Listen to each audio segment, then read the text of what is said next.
Deshaun Watson today also asked about the perception from some in the media that he's not seeing the field very well, especially as it relates to that 4th and 1 play that they didn't convert against the Giants.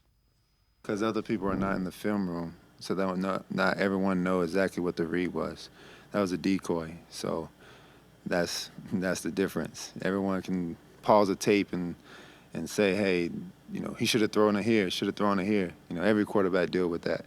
So if you choose one play and that's the play out of the whole game that everyone is calling, then so be it. It is what it is. No one's in those film rooms. No one is making those decisions. So I go based off of what is Ken Dorsey and Kevin Stefanski is saying. And, on that decision, they made a good play. They got jammed up on the slant. That's what we did it.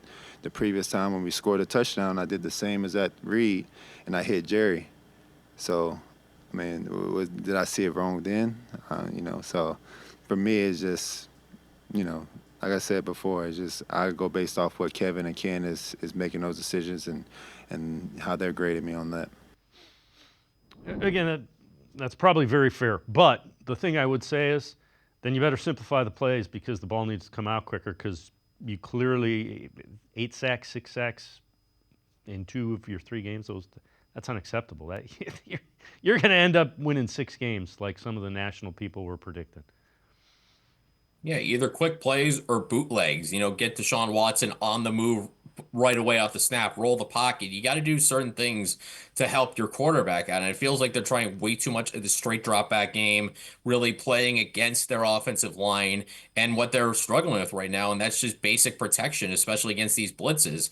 And you got to, and the Browns have struggled against the blitz. I think everybody by now has seen that, and they got to figure out, how do you adjust to it? How do you prepare to be better against the blitz? And that's got to be in the minds of them because the way they were talking after the Giants game, it sounded like they were surprised by how aggressive the Giants were for blitzing. And you basically just have to be like, okay, you have to assume that every team you play for the next several weeks is just going to blitz relentlessly. They're going to blitz above their average, for example. They're going to just keep blitzing because they know it works.